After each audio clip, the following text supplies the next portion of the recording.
Tugasan KPP 3014. Masalah buli dalam kalangan murid, apakah kata guru? Baiklah, salam sejahtera saya ucapkan kepada Dr. Muhammad Muslim selaku tenaga pengajar ataupun pensyarah saya bagi kursus KPP 3014 iaitu Pembelajaran dan Perkembangan Pelajar. Ribuan terima kasih saya ucapkan kepada Dr. Muhammad Muslim kerana telah memberikan peluang serta tunjuk ajar sepanjang pelaksanaan kursus KPP 3014. Baiklah, nama diberi Frederick Anak Daid memegang nombor matriks D2022 1101 649. Baiklah, tajuk artikel yang dikaji oleh saya ialah Masalah buli dalam kalangan pelajar, apakah kata guru? Sebelum saya terus kepada intipati artikel, suka untuk saya memperkenalkan latar belakang artikel ini. Artikel ini merupakan artikel yang ditulis oleh 3 orang penulis iaitu Nur Junainah Muhammad Isa, Muhammad Sobri Ismail dan Emilia Muhammad Nur. Ketiga-tiga penulis ini merupakan pelajar di bawah Fakulti Pembangunan Manusia iaitu daripada Universiti Pendidikan Sultan Idris. Menurut artikel ini, kajian yang dilaksanakan adalah untuk melihat pandangan para guru mengenai masalah buli dalam kalangan murid di sekolah. Secara ringkasnya, artikel ini ditulis untuk melihat pandangan guru dari sudut definisi buli, lokasi buli yang kerap berlaku, murid yang terlibat, punca buli, keseriusan buli, intervensi, halangan, tanggungjawab atasi, sumbangan dan juga cadangan. Berdasarkan artikel ini, penulis telah menunjukkan rekod insiden buli dalam kalangan murid iaitu melalui pelbagai negara. Dan rekod yang ditunjukkan menunjukkan dua lingkungan umur iaitu 13 hingga 14 tahun dan juga 9 hingga 10 tahun.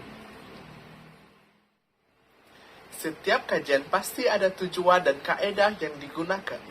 Antara objektif kajian ini ialah untuk meneroka pandangan guru-guru mengenai permasalahan buli dalam kalangan murid. Yang kedua pula ialah untuk mendapatkan pandangan mereka mengenai penglibatan murid serta pelaksanaan intervensi di sekolah.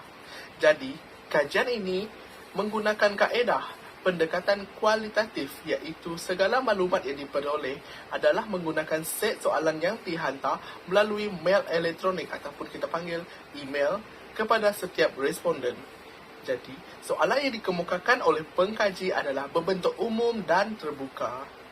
Dapatan kajian yang pertama merujuk kepada murid yang terlibat. Jadi menurut artikel, ramai guru yang berpendapat bahawa murid yang terlibat terbahagi kepada dua jenis murid, iaitu yang pertama ialah murid yang membuli dan yang kedua ialah murid yang menjadi mangsa buli. Untuk murid yang membuli ini lebih bersifat dominan berbanding mangsa dan pembuli juga lebih kuat dan berpengaruh. Dan kebanyakan pembuli merupakan pelajar senior. Bagi mangsa buli pula ialah ciri-ciri mereka pula berlawanan. Kebanyakan mangsa buli ialah golongan yang daripada lemah fizikal, bersendirian, pendiam atau miskin. Jadi pelajar sekolah terutamanya kelihatan lemah dan bersikap tidak dapat melawan serta bendul, mudah untuk dibuli. Terusnya dapatan kajian yang kedua iaitu berkaitan dengan punca buli. Merujuk kepada artikel, guru-guru mengatakan bahawa punca buli terbahagi kepada dua iaitu berfaktor kepada faktor diri pembuli itu sendiri dan juga yang kedua pula ialah faktor daripada mangsa buli itu sendiri. Untuk faktor daripada pembuli, berkemungkinan pembuli itu ingin menunjukkan kekuatan dan kehebatannya supaya mereka pembuli akan dilihat sebagai orang-orang yang hebat di sekolah antara pelajar-pelajar yang lemah. Daripada faktor mangsa pula ialah dikaitkan dengan ciri-ciri fizikal dan kemahiran sosial mereka.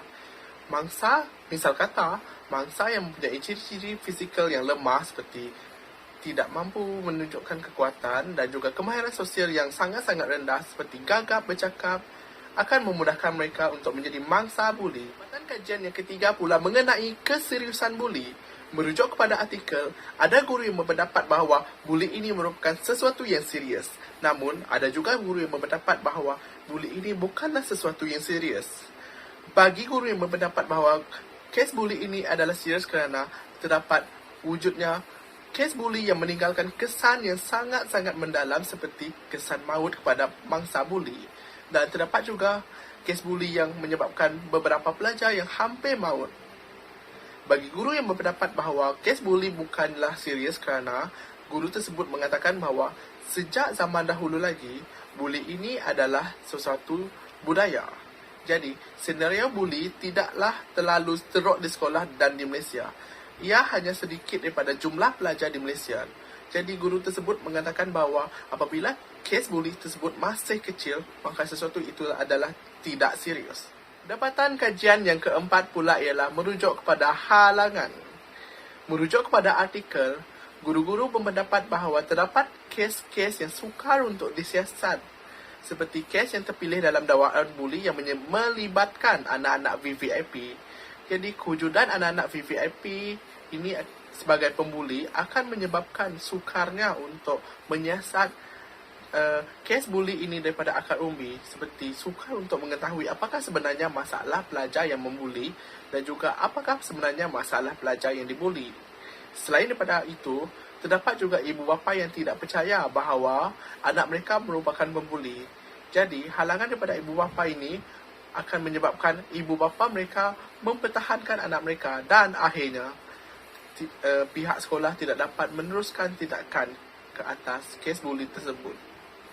Dan ada juga kes warden dalam kalangan guru tidak mampu mengawal pelajar hingga larut malam kerana bekerja pada keesokan harinya.